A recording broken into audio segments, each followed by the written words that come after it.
This is National Chess Master Rats here to continue my video blog series on the team match between the Army of Brotherhood and my video lessons group. The match score stands 65 to 54 in favor of the Army, and I've been extremely busy the last couple of weeks and haven't been able to get any videos made. I'm going to try to rectify that as soon as I can. I still have a busy week ahead of me, but I'll get caught up here eventually. I know there's a lot of results maybe you're waiting to see. Let's take a look at this one on board 2. Ended in a draw because Rich Casa did win the first game. And let's have a look. Bring up the position and take it back to move 1. Okay, here we go. Let's have a look.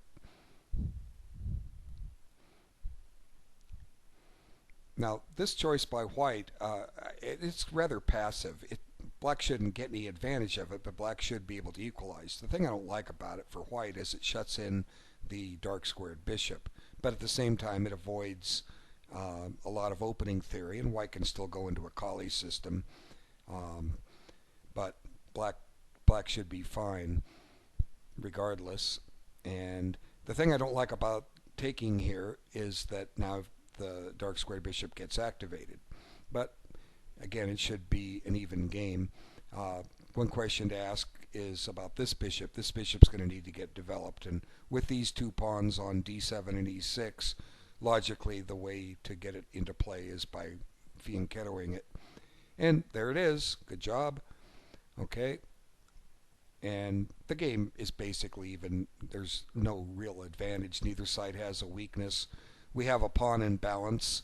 White has a half-open E file. Black has a half-open C file.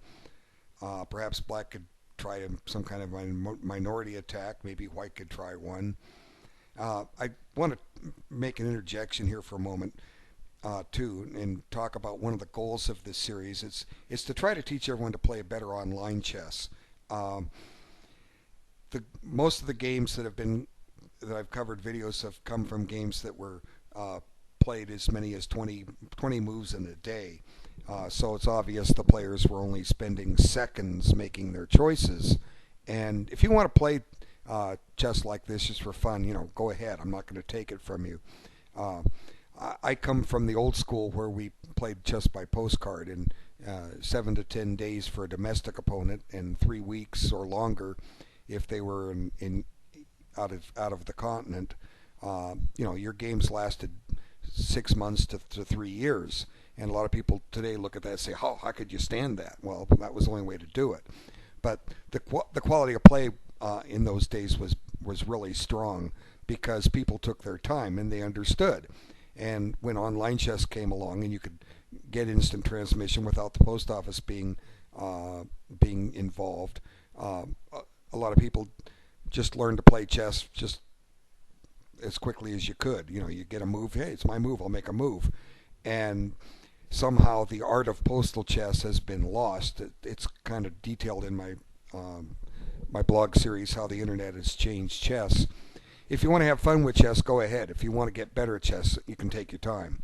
You look up the openings, you decide which types of positions you like. This teaches you openings that you can use in real over-the-board tournaments.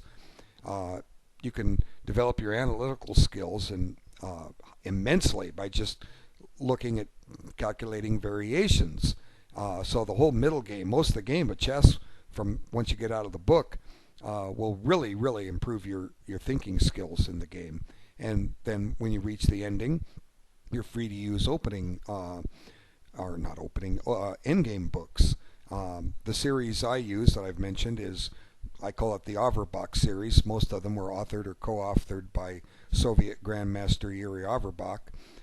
They were published in Russia in the 70s. I have the English translations. It's an 8-volume set. And they're all the simplified positions. But they tried to cover every rule, every possible scenario. Just for instance, bishop versus knight endings, where one side has a good knight, one side has a bad knight, and one side has a pass pawn, one side doesn't. One side has a positional advantage. They pretty much cover all the bases and show you the essential rules. And as my video lessons course points out, this is the perfect time to learn an ending while you're playing it, rather than spend hours preparing an ending that you never get to play. So you can maximize your study time and learn at the same time through online chess, but you have to put the time in. And what kind of game load is good? Well, I don't recommend really playing more than 10 or 12. I've done it, but the quality of play is weak. Especially when I had a low rating, I was getting paired with very weak players, and they would blitz their moves, and the blunders would fly, and it would be easy. But the level of when you get a certain rating, the level of play will go up. But so many people are playing quick. You can take these people down and get your rating up pretty good, for eventually you'll meet the more serious players that will, with the higher ratings, that will really help your game improve. So I make comments kind of quickly in these games. Theoretically, these players could have spent hours on their move. Since the game went, let me scroll down, and it's been over about a week. The game went 47 moves in 2 weeks. They kind of played a move or two a day. We'll say maybe 3 or 4 in some cases. So I don't know how much time they spent. They still could have put a couple hours in on a move, and I obviously can't spend more than a few minutes on any given move. But I will show you the basics of how to analyze. Right now I'm just discussing positional aspects. Here we see a trade of pieces, which should essentially keep the game even. When you trade pieces off and without any gains, you're not necessarily going to maintain a lot of winning chances. Now, the first move that strikes me is d5, and the reason I would play d5 is it might prepare a minority attack with b4. It gets a pawn on the opposite color of my bishop, where the enemy bishop can't attack it. But nothing wrong with what Rich Casa plays. He develops a piece, protects his rook, and we can see in a moment why he doesn't play d5, because he wants that square for his knight. Okay, so essentially the game's basically even. Now I might have put the bishop on g3 just to maintain active pressure on d6. It doesn't have much future there, but it doesn't really have much future here either, and we'll see as the game progresses. And development's pretty even. Both sides have developed both their minor pieces. Their back ranks match. Kings and rooks match. Their queens are out. Game's even. And here black gives up a pawn, which white accepts. But black's going to get it back. And then attacks the knight, drives it off that square. And now the rook's chased. Now he brings it back to b8. I might have put it on b7 with the idea of doubling rooks. There's nothing wrong with putting it back to b8, as we will see. But now we definitely reach an imbalance in the position. White gets a passed pawn. Black finally opts for d5, but now white has a passed pawn. Is this a strength or a weakness? Well, we'll see as the game progresses. And now the rooks come off, and there comes a point here where I think black could have maybe had something. We'll see it here in a moment. Okay, first he has a trick, bishop d8. Obviously, white cannot take the free piece because it gives up protection of the knight on e1. But white plays a tricky move of his own. White wants to try to conduct some kind of a back rank pressure if he can. Maybe the threat is queen a8. Let's see. So the first thing we want to analyze is, can black take advantage of it? The fact that the white queen has vacated the defense that black has set up, or the defense against what black has set up. Okay, so for instance, the move I'm thinking of is g6 to clear the back rank. Okay, now this queen a8 may prove to be decisive, I was kind of fiddling with this, but black does have a threat of bishop takes now. This bishop is not can now be taken. It couldn't be taken in this position because of queen a8 or even queen c8, either one. So what about g6? Well, I think queen a8 will cause black a little of embarrassment here. Let's see. The piece is doubly attacked. It can only be, and it can't be defended. Yeah, that's going to do it. So if it weren't for that move, black would have some interesting play, because, like I say, now this is a threat, and the bishop is needed to guard the knight on e1. So the bishop is loose for the moment, and all of a sudden maybe white could get in a little trouble here. But I think queen e8 will take care of that. So I've wiped out the notation, so I gotta bring it back. But how do you know these things unless you analyze? You know, when you reach this position, unless you stop and set up a chessboard and start moving the pieces around, you can do it either on your own chess set or you can do it with one of these. And it doesn't show on the video, but when you're playing an online game, there's a place for notes. You know, you can just sit here, write down your analysis like this, highlight it, right-click, copy, go to your notes thing, paste, and you've saved your analysis. You know, the days I was doing, you had to write all that stuff down. Pen and pencil and notebook, and I kept meticulous notes on my games, and now it's a lot easier.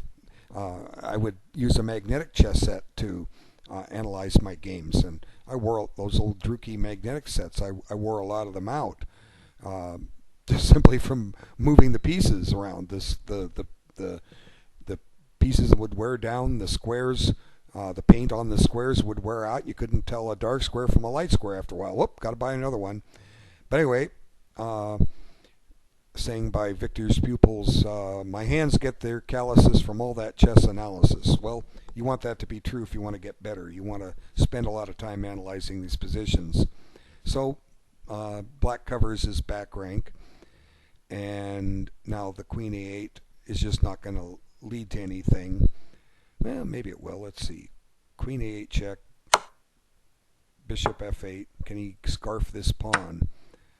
Well, black's going to get some counterplay. Knight e4. The idea is to pressure down here. I don't know. Maybe white had something here. I can't always solve everything. Sometimes I'll miss things, but let's see. Certainly, if white plays this check, black must retreat, and if white takes this pawn, white looks awful close to having a winning game here. I could be missing something. The players had the bases covered. Well, you can grab this pawn for what it's worth, but this pawn is getting dangerous. It's going to get dangerous too. Well, black's got some counterplay, like I say. This square is a problem. The back rank is still weak. But how do you know this unless you analyze? And what's the best way to analyze? A lot of people ask me that. Well, you consider active moves. Active moves. What are active moves? Well, they're threats, they're captures, and they're checks. Okay. Most of your active moves you're going to be looking for will be threats. Not necessarily a threat on a piece, but a threat to go to his square too. Square control is just as important as attacking a piece. So for instance, with the active move queen c6, going back to this stage, the threat is to play queen e8 and pin this bishop and win it. So black defends it, and then now we take an active move, a check. We have to block the check. That's forced. Any other move gets the only other move is to throw the bishop away on d8, and then you get mated, or bring the knight back and you lose a piece. And now an active move is here, and if black doesn't take that pawn, black's just down 2 pawns, and but here the queen's active, going to try to generate some play on the f2 square. And I'm just saying, what about c6? That's an active move. You're threatening to promote your queen here, your pawn to a queen. But then we consider knight e4 because that creates a threat of mate. Maybe it's a position white can sacrifice the knight. I don't know. Maybe black will escape with a perpetual check. Okay, see, we give up the knight. Now look at that. About ready to have a queen, but lo and behold, I think. Oh, wait a minute. I'm hanging the queen here on e1. You're laughing at me. Can't take that knight. Okay, so you have to settle for this check, and now you get this check. Now you don't want to go to f1 because it's a mate. So it looks like black's escaping with the draw here, and I could be wrong, but you analyze these things out, and I'm certainly, if I was in this position, I wouldn't choose this line based on the quickness that I've gone through it. I would want to examine this a lot closer and make sure that I had at least a draw here after h3. And then I would also want to consider other moves. Well, what other moves are there, you ask? Well, knight d3 seems to be... Knight d3 is a possibility. Now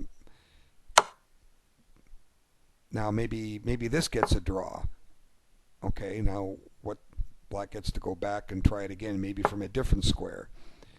Or white. What if white decides to bring the bishop back? This involves giving up the piece, but you've got f2 covered, at least for now. Now this pawn can run. Whoops! What's happening here? Maybe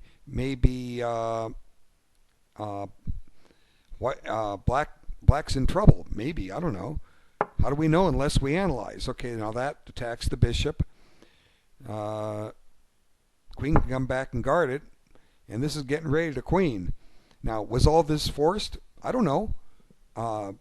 This is how you analyze chess. You just keep looking and looking and looking, and I'm not out here to provide a perfect product. In other words, to give you a perfect analysis of this game. If you want that, then you're not going to get this whole match covered, because I'm going to spend hours trying to decipher this out, and I may talk to the players and ask them, this is my analysis. What did you have in mind for this? And if they were meticulous like I have been in the past, they might provide me with 2 pages of analysis and say, oh, look at what I worked out, yada, yada, yada, yada. Oh, yeah, hey, fantastic analysis. Or they could say, gee, I never even thought of that. Well, the latter is going to be more true on the games that are already completed, because a lot of these people are playing these games like it's over-the-board chess. Their opponent happens to be online, and they'll trade a few moves with them until one of them logs off, and then they'll resume again tomorrow, right? Or in some cases, later that day. So, interesting possibilities. But white didn't opt for that. Opt for this choice. Let's get back to the game. After queen c6 and bishop e7, white didn't give the check. White brought the queen back. And now black clears this back rank. Now, I might have done g6 just simply to get the pawn on the opposite color of the bishop, but it probably shouldn't matter. But now look, here goes the pawn. Maybe white thinks he's got something here. He doesn't want to give up this pawn on a2, and he wants to keep the queen a reasonable defender. But if anything, if anyone's playing for a win here at this point, it's now white. Now black gets a little trick in. Again, you can't take the bishop because of the mate, but white covers that. Off come the queens. But again, it's probably white playing for the win here. Get the knight in the game, and notice the black king, his route to the queen side is cut off. Now the knight's got a great outpost. And now a bishop trade comes. Now, here's an interesting question we can ask ourselves. How do you assess a knight and pawn ending? Well, it's not true in every case, but the general rule is, imagine the knight's off the board. who wins the king and pawn ending. Well, in this case, it's obvious. White wins because his passed pawn is so far advanced. So it doesn't work all the time. White's going to have to work for his point here, and he doesn't get it. The game does end up in a draw, but let's kind of see how it goes. White's the one playing for a win here, and I think White actually has good winning chances. See, this is a great square for this knight now. You don't want to advance your pawn any further. It's going to go too far. But notice how White's controlling d8 and d6 with his knight and d7 with his pawn. That means the black king can't approach. That gives the white king time to come in. The white king needs an entry square into the black position, and that entry square seems to be a6. But is that enough? Because this knight on c8 is covering a7 and b6. Well, if white wins that pawn, it might be enough. Maybe white can put black in a Zugzwang. Let's see how it plays out. So black offers white a knight trade, which he can't accept. He would lose. But white just ignores it and says, okay, trade my knight, and black can't take. Either side takes the knight, they're going to lose the game, because white takes, he loses a c6 pawn. Black takes, the c6 pawn promotes on b8. Okay, so white finds a good square for his knight, and they go through a few pawn moves. Now this takes away b4 from the king, but this king can probably come around and win this pawn on a5, because he can get into a4. Let's see how close this transpires. Well, they gave up a draw. They called it a draw right here. I guess black is going to get some counterplay with his pawns. I'll just examine one line. Oh wait, it's black's move. Well, black didn't have to make a move. What's black going to do? You can't play e4. You lose a pawn. What do I want to do here? Let's try f5 of all things. And there's no guarantee this is a forced variation. I'm just doing it with just so I can make it white's move, so white can go after this pawn. But black's getting some counterplay in here, right? Oh wait, we got to be careful about this pawn. Let's just test it out.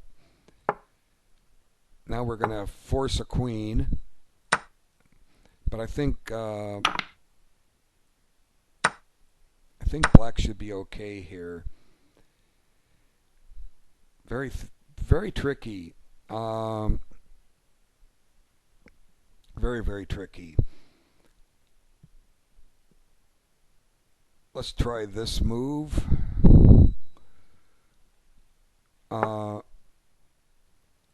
King c2 is met by king here.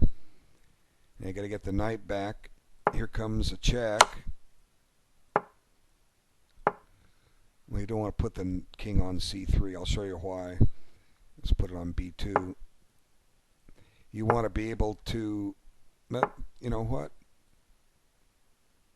So you want to be able to get this fork in.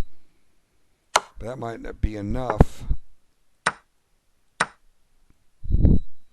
Now, the race is on. White 1, 2, 3, 4, 5, 6, 7, 8, 9 moves from a queen. Black 1, 2, 3, 4, 5. Not black wins. Anyway, I just tried to see what would happen if white tried for a win. That doesn't mean that black was winning this position. A full analysis kind of beyond the scope of this video. Let's go back to the match. Good game by both of you gentlemen. A draw is a perfectly satisfactory result, and board 2 is in the books. Okay, I'm not going to make a video of these games. These players agreed to a draw. You can see the position here. It's just in the opening. White's double fianchettoed, and black set up a pawn structure. I don't know who had white and who had black, and looks like pretty much the same thing with colors reversed, and they agreed to a draw. So the joke is that mutual respect or is it mutual cowardice? Haha, well, we'll never know. But anyway, suffice it to say that the draws are satisfactory for both sides. Neither side lost. But then again, neither side won. So this game came in. This is a game that white should have won. And I'll show the winning plan. I was watching this game near the end, and but I definitely have a lot of comments about this one. Okay, let's bring up the analysis board. Okay, English opening. Now this move is just a blunder. White is winning right now. Technically you could say, well, actually he's not, because black doesn't have two weaknesses. One weakness being the pawn down. Well, the game just started. Development's even. White's winning. Okay. Now I wouldn't necessarily put the knight on d3 here. I'd go back to f3, but this is okay. It did block the pawn, but for the price of double pawns, white has the bishop pair here, and both sides continue developing, and black creates a threat on e2, which he covers. Now here I think white missed a very good move, and I'll explain it. Now there's nothing wrong with his move, but I think there was a better one, and let's do a little analysis on this, and I think maybe I can help. Okay, bishop g4, or g5. The purpose of this move is you're trying to double the black pawns. You're going to return the bishop pair in order to cripple the black kingside pawns, and this is something that black needs to deal with.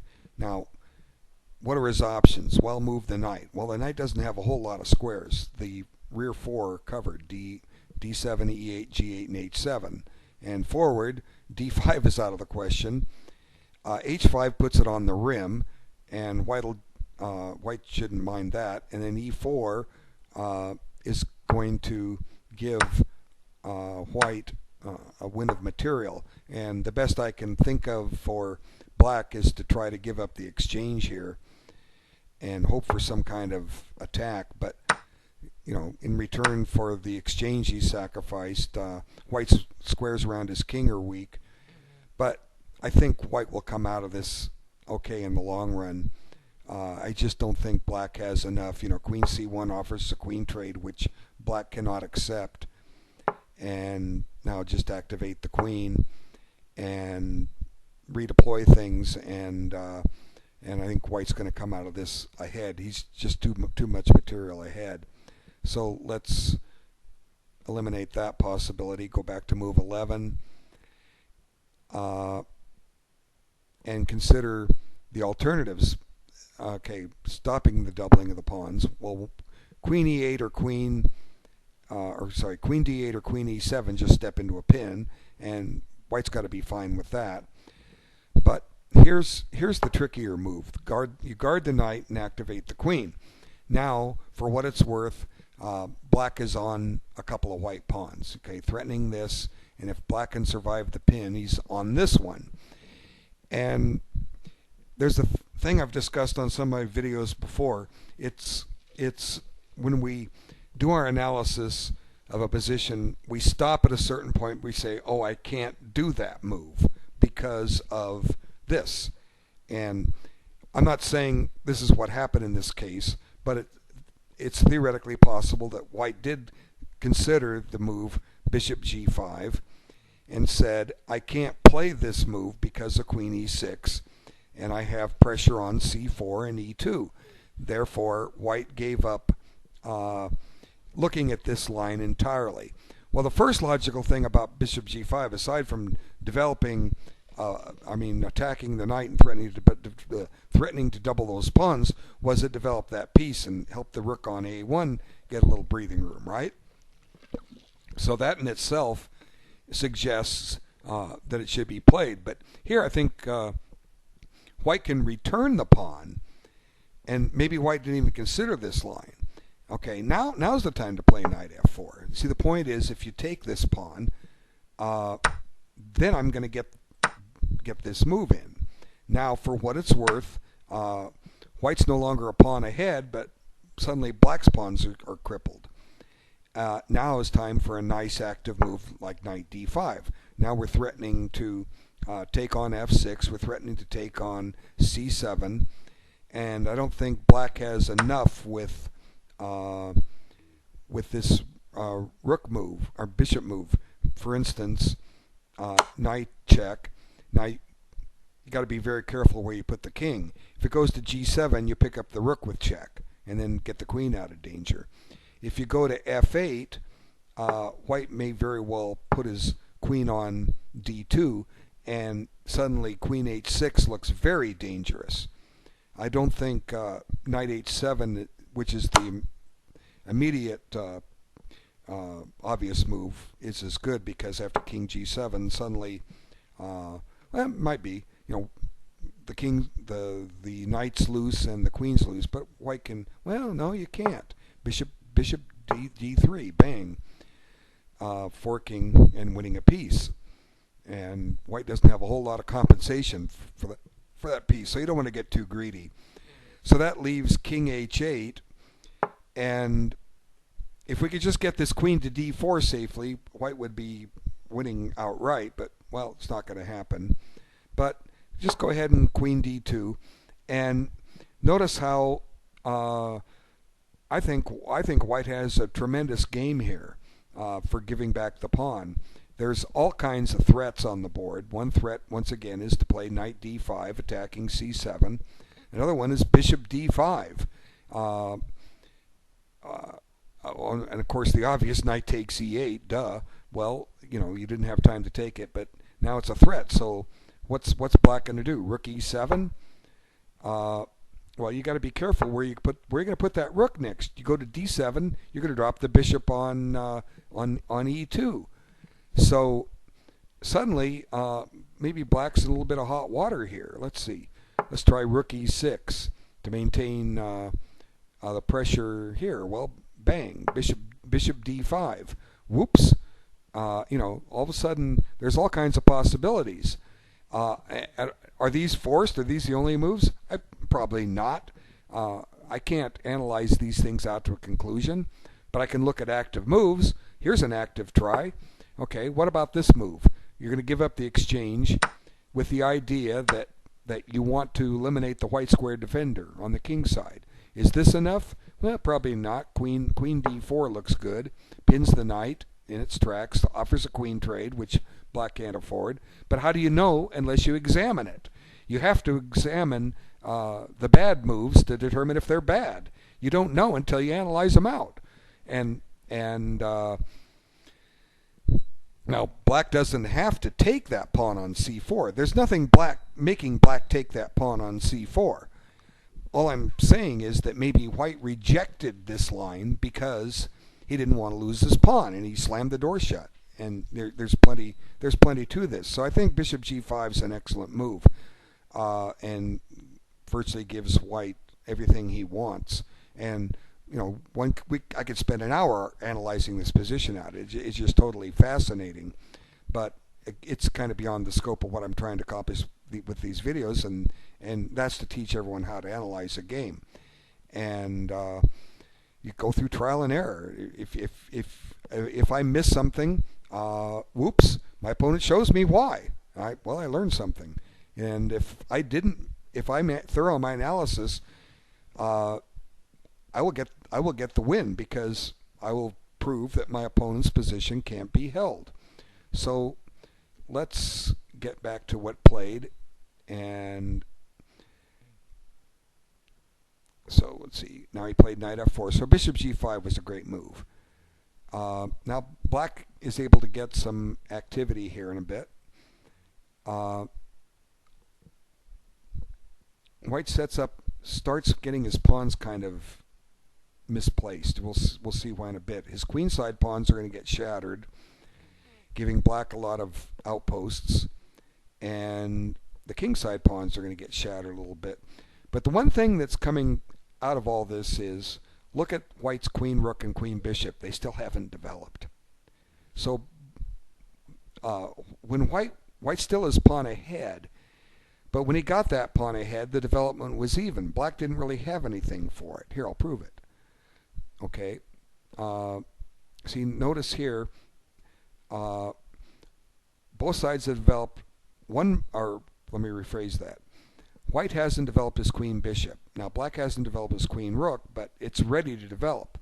The white queen rook doesn't have any scope. Let's just look at the point real quick, and we'll come back where white gobbled that pawn. Okay, and black castled. Well, black is a half a tempo ahead. That's all he has for his pawn. That's it. That's not enough. You need 3 tempos for a pawn. Okay, so he had a half tempo for the pawn way back then. Now, let's see, what move are we on? Knight d3. Okay. Now, black still has a half tempo for the pawn, but he actually has more because he's attacking this rook on d1. Now black redeploys his knight, and white sends his king up. But you notice black's got a little bit more than that half tempo we had way back when we started. Now one possibility is maybe to play b3 with the idea of trying to shut that bishop in. But he doesn't. He's willing to trade off his bad piece, but now he has to take back with his rook.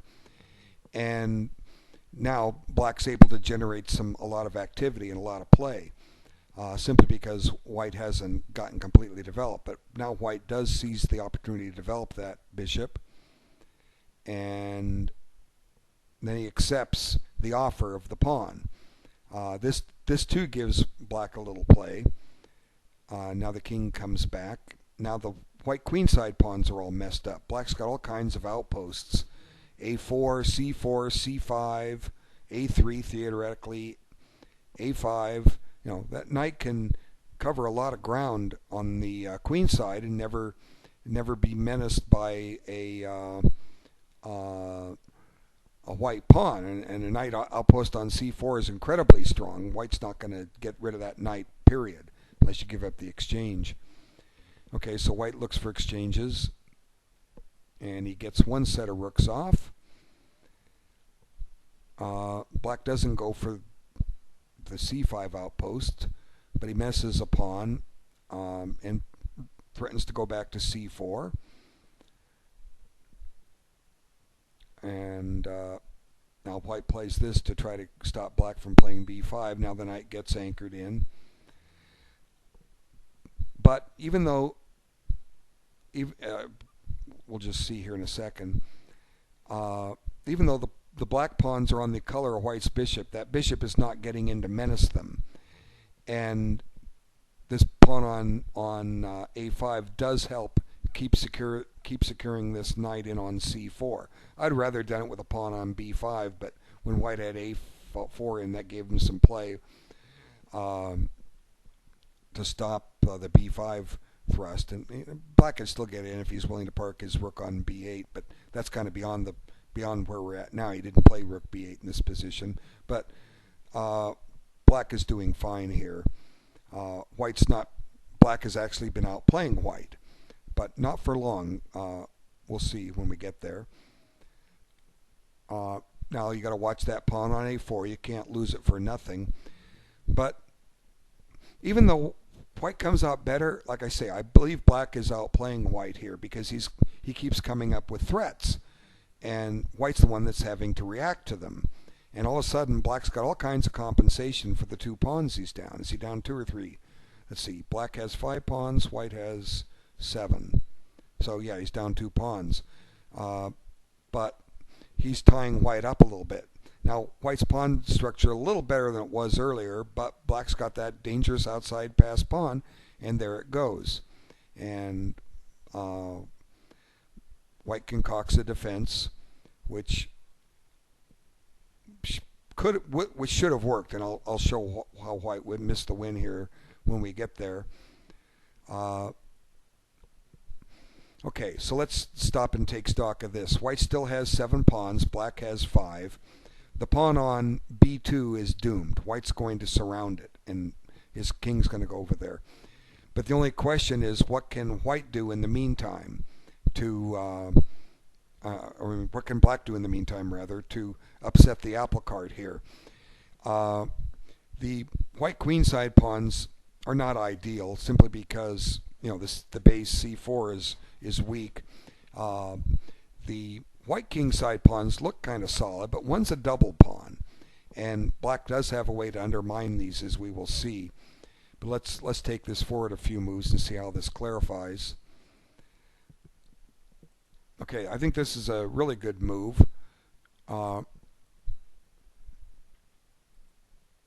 But here's the interesting point. I think that white started going wrong and missed his win. Let's see, maybe I'm wrong. We're at move 45, so when I refresh, we come back to 45. What about rook f1? I'm just seeing this move now. So the point is, we're guarding the pawn on f3, and we're getting ready to take. Well, I guess he can come back. And I think the only move is to bring the rook back and then repeat. Okay, so move 45 we want. Okay. Well, you don't know until you look. How many times did you play an online game where you didn't even analyze it out? Okay, so rook a3. So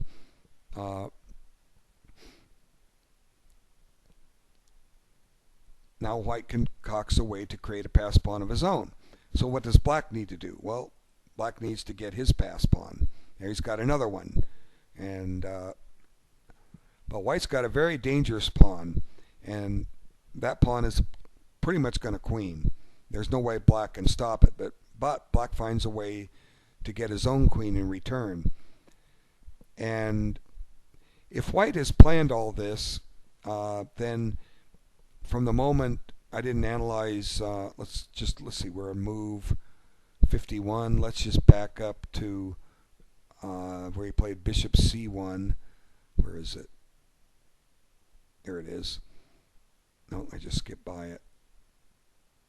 No, I had it. Yeah, here. So at move 51, when white can sets up this defense, does black have any other recourse? Well, the knight's attacked. He's going to have to protect it. Now the threat is to play rook b1 and capture it. So black's forced. So it looks like black's plan just wasn't enough, because but I think black played well to get as close as he did, and it took one blunder by white to not win this game, and I'll show you when we get there how the win was just technique. Okay, so as I said, black's going to get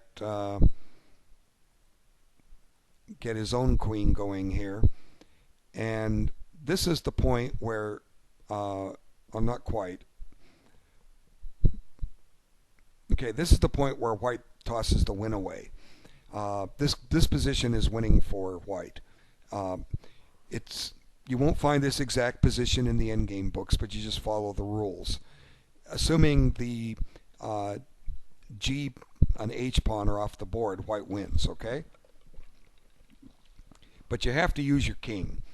You have to use your king and advance it into the position, and eventually black will run out of checks, because one or two things will happen. If black checks, white interposes his queen with his check of his own, forcing the queens off and left with a winning king and pawn ending. So the blunder that white plays, we'll look at why it's a blunder. The blunder is to push the pawn. Now, you need your king to win. So this is just be common endgame knowledge. The pawn will run on its own. You've got to get your king up and get him in and have places for him to run, because the way it played out, white didn't have a place to run his king forward. Let's see why. See, first off, black gets queen b6 check in. This is a square he wouldn't have if white had not pushed the pawn, because white no longer controls it. So now we advance the king, and they just shuffle back a couple times and agree to a draw. Well, what happens, you say, if he tries to go forward? Okay, well, you come back and check here again. But you see, because of the position of the black king is taking a couple of squares away from the white king. Suddenly, white loses his queen. Right? There it goes. So, apparently, white didn't analyze this incorrectly and didn't see this possibility, because it's pretty forced. Queen and pawn endings are not hard to analyze, because there's only so many checks, and the books are there to look at. If you have to look up games on databases, you can find them and play them over. The information is there. But let me basically show the win as it's supposed to be. See, you need your king, so let's just advance him. Okay?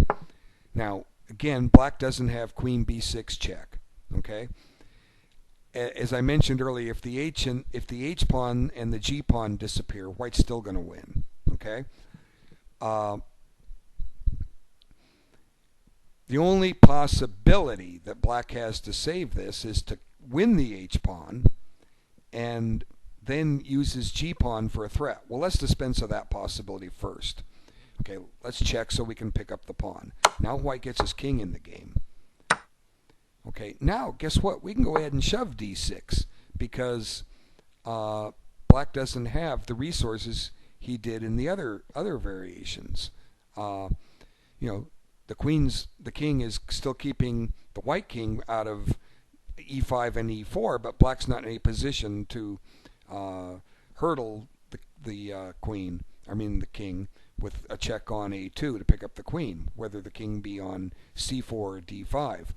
So now the king will just be safe to advance. So let's move the king forward to help escort the pawn. But now white starts bringing his king in, and no matter how you slice it, this king is just coming into the position. Now, for a moment, the pawn is blocked, and you say, "Oh, yippee, we get to run our pawn." Well, hello, I'm getting ready to run my pawn too. What are you going to do? If you run your pawn, mine's queening really quick. Well, you better check me. How about this check? Okay, guess what? Well, I can't push here. Dang it. Okay, king f7. You're almost out of checks. You check here. I'm going to shove that pawn. Yeah, it's pinned. Okay, you got time to run yours one more time. But king here, and it's over. What can black do? If he advances his pawn, black just gets a queen, or white gets a queen. So let's stop the queen. Well, guess what? It's coming. No matter how you slice it, bingo, there you go. Game over, game, set, match. The black pawn never got close to being a threat. Okay, so that dispensed of that idea, and the rest is similar. If you don't go for the pawn, where else can we check? Well, we can check on d1. Okay, but that starts bringing the king forward. Okay, here he comes. Any moment now that pawn's threatening to run, so let's keep checking and see what happens. I'll keep advancing my king, and again, it's similar to what we saw in the game. This pawn is a threat to advance. The black king can't help out. The white queen has him cut off. The moment black stops checking, white moves his pawn. So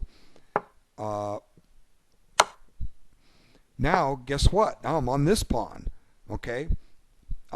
If you check me again, I'm gonna stop and grab that pawn, and then you'll have two pawns to deal with. So it's really quite simple. The win is here. White wins, but with 5 days on his time, he didn't take it. I've solved it in 20 minutes. Well, less. I've solved it in 5 minutes. Okay. Now I have the advantage that I've studied queen and pawn endings, but I understand the basic rules. And white went from being 2 pawns up to 1 pawn up and still couldn't win. So I guess the lesson: holds true that I talk about in the first videos. You've got to take these games slowly. You've got to analyze, and hopefully I've helped folks learn how to analyze a game, how to take your time, because the rating points are there to be had. You could be 1800 strength and get a 2200 online rating simply because of the fact that a lot of these players don't take their time. Now, that doesn't mean you're 2200 strength, but what it means is with a 2200 rating, you're going to get good pairings. You play in team matches or open seeks, you're going to get good pairings against players stronger that will play good chess against you, and you will learn from. So it behooves you to take your time at chess, because in online chess, because your rating will go up and you will learn and you will improve. Anyway, thanks so much for your time. I'll make another one as soon as I can. Take care.